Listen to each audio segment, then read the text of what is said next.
আসসালামু আলাইকুম ভিউয়ার্স, আশা করি সবাই অনেক ভালো আছেন। আজ আমি দেখাবো অত্যন্ত মজাদার এবং স্বাস্থ্যকর ইউনিক একটি recipe, potato with egg chop. প্রথমে আমি একটি প্যানে 2-4 চামচ ঘি গরম করে নিব। এরপর এর মধ্যে হাফ কাপ বেসন ঘিয়ের সাথে 4-5 মিনিট নেড়ে ভেজে নিব, যতক্ষণ পর্যন্ত ঘিটি মাখা মাখা হয়ে স্মেল না আসছে ততক্ষণ পর্যন্ত ভেজে নিতে হবে। আমি নেড়ে চেড়ে ঘিটি ভালোভাবে ভেজে নিচ্ছি। দেখুন ঘিটি ভাজা হয়ে গিয়েছে এবং কালারও চেঞ্জ হয়ে গিয়েছে। এবার একটি প্যান গরম করে আবারও 1-4 চামচ ঘি নিব পেঁয়াজ বেরেস্তা করার জন্য। আমি পেঁয়াজ দিয়ে দিয়েছি, এখানে 3-4টি ছোট পেঁয়াজ কুচি করে কেটে নিয়েছি। এবার যতক্ষণ পর্যন্ত বেরেস্তা হয়ে না আসছে ততক্ষণ পর্যন্ত নেড়ে চেড়ে বেরেস্তা করে নিব। আমার ভিডিও ভালো লাগলে লাইক, কমেন্ট এবং সাবস্ক্রাইব করে আমার পাশে থাকবেন। আপনারা চাইলে পেঁয়াজ বেরেস্তা নর্মাল তেল দিয়েও করতে পারেন।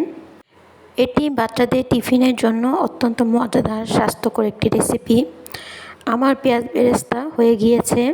এবার আমি একটি সিদ্ধ ডিম গ্রেট করে নিব। এবার দেখাচ্ছে এই চপে কি কি উপকরণ লাগছে। 2টি ছোট আলু সিদ্ধ করে ম্যাশ করে নিয়েছি, একটি ডিম সিদ্ধ করে ঝুরি করে নিয়েছি, 3-4টি শুকনা মরিচ ঝুরি করে নিয়েছি, স্বাদমতো লবণ, স্বাদমতো টেস্টিং সল্ট, চাট মশলা 1 চা চামচ, হলুদ গুঁড়া 1 চা চামচ, জিরার গুঁড়া 1 চা চামচ, শুকনো মরিচ গুঁড়া 1 চা চামচ, গরম মশলার গুঁড়া 1 চা চামচ, গোলমরিচ গুঁড়া হাফ চা চামচ, হাফ চা চামচ রসুন, হাফ চা চামচ আদা। এবার সেই ভেজে রাখা বেসন এবং পেঁয়াজ বেরেস্তা। এবার নিয়ে নিলাম সামান্য ধনেপাতা কুচি। এবার ডিমের ঝুড়ির মধ্যে আমি ম্যাশ করে রাখা আলুগুলো দিয়ে দিলাম ধনেপাতা কুচি, পেঁয়াজ বেরেস্তা, সেই সাথে বাকি সব মশলাগুলো দিয়ে দিব এবং সেই ভেজে রাখা বেসনগুলো দিয়ে দিব। এবার আমি সব উপকরণ আলু, বেসন এবং ডিমের সাথে খুব ভালোভাবে মাখিয়ে নিব 2-3 মিনিট। আমার মাখানো হয়ে গিয়েছে। এবার হাতে সামান্য একটু তেল নিয়ে আমি গোল শেপে চপগুলো তৈরি করে নিব। আপনারা আপনাদের পছন্দ মতো যে কোনো শেপ দিয়ে তৈরি করে নেবেন।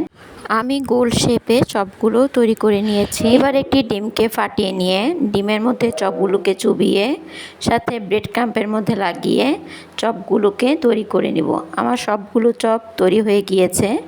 এবার আমি একটি প্যানে তেল গরম করে চপগুলোকে আস্তে আস্তে ভেজে নিব উল্টিয়ে পাল্টিয়ে। চুলার জাল মৃদু আঁচে দিয়ে লাল লাল হয়ে না আসা পর্যন্ত উল্টিয়ে পাল্টিয়ে ভালোভাবে ভেজে নিব। আমার চপ ভাজা হয়ে গিয়েছে, খুব সুন্দর কালার এসেছে। এবার আমি চপগুলোকে প্লেটে তুলে নিলাম। দেখুন খুব সুন্দর কালার হয়ে গিয়েছে এবং মচমচে হয়েছে। এবার পছন্দ মতো সার্ভিং ডিশে পছন্দ মতো সাজিয়ে গরম গরম পরিবেশন করুন সুস্বাদু পটেটো উইথ এগ চপ।